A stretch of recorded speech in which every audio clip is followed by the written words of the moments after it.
نبی کریم صلی اللہ علیہ وسلم کہ یہ جان نثار صحابہ، ایک صحابیہ ہیں حضرت سمیہ، عورت ہیں حضرت سمیہ رضی اللہ تعالی عنہا، حضرت عمار بن یاسر کی والدہ۔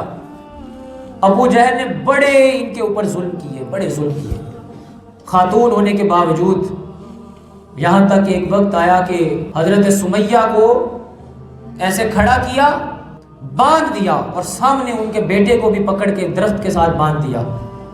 ابو جہل نے ایسے مورتی پکڑی ہے سامنے، اور سمیہ کو کہتا ہے کہ سمیہ ایک دفعہ تو کہہ کہ یہ جو مورتی ہے یہ بھی معبود ہے، ہم اس کی عبادت کرتے ہیں، یہ لائق عزت اور لائق تکریم ہے۔ لیکن خاتون ہونے کے باوجود حضرت سمیہ نے کہا کہ میں تو اس کو کبھی نہیں کہوں گی، عبادت کے لائق صرف میرا اللہ ہے۔ ابو جہل پھر کہتا ہے، یہاں تک کہ اس نے آپ کے بیٹے کو برہنہ کر دیا، والدہ کے سامنے جوان بیٹے کو برہنہ کر دیا، کہا کہ یہ مورتی ہے، کہو گے یہ قابل عزت اور قابل تکریم ہے۔ حضرت سمیہ نے اس مورتی کے اوپر تھوک دیا۔ اب جو میں آپ کو الفاظ کہنے لگا ہوں ذرا دل کے کانوں سے سنیں۔ ابو جہل نے نیزہ پکڑی نا، نیزہ حضرت سمیہ کی ناف کے نیچے مارا اور خون بہہ گیا، یہاں تک کہ ان کی شہادت ہو گئی۔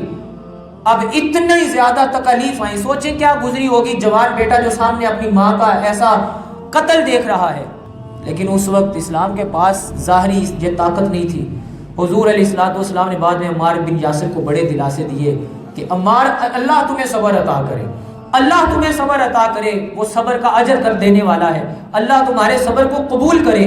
یہاں تک کہ غزوہ بدر میں جب ابو جہل مارا گیا تو حضور علیہ الصلوۃ والسلام نے عمار بن یاسر کو پکڑ کر سامنے کیا، کہا دیکھو اللہ نے تمہاری ماں کے قاتل کو اس کے مقام پر پہنچا دیا ہے، تمہاری ماں آج جنت میں ہے، یہ جہنم میں جا رہا ہے، اللہ تمہیں صبر کرنے کی وجہ سے تمہیں بھی جنت عطا فرمائے گا۔ اسلام ایسے نہیں پھیلا ہے، یہ بڑی صبر کرنے والی باتیں ہیں۔ ہم لوگ اپنی ذاتیات کے اوپر صبر نہیں کر پاتے، اپنی چھوٹی سی بات پہ صبر نہیں کر پاتے، تو اسلام کے اوپر تو صبر کرنا بڑا مشکل ہے۔ نبی کریم صلی اللہ علیہ وسلم کو پتھر مارے گئے طائف کی وادی میں، کیا نہیں ہوا؟ غزوہ بدر اٹھائیں، کیا نہیں ہوا؟ غزوہ احد اٹھائیں، حضرت امیر حمزہ رضی اللہ تعالی عنہ کو قتل کرنے کے بعد وحشی نے آپ کے جسم کو کاٹ دیا، زبان نکال کے کاٹ دی، ناک کاٹ دیا، آنکھیں نوچ دی، یہاں تک کہ کلیجہ، سینہ چیر کے کلیجہ نکال کے اور ان اعضاء کا ہار پرویا اور کلیجہ چبایا گیا۔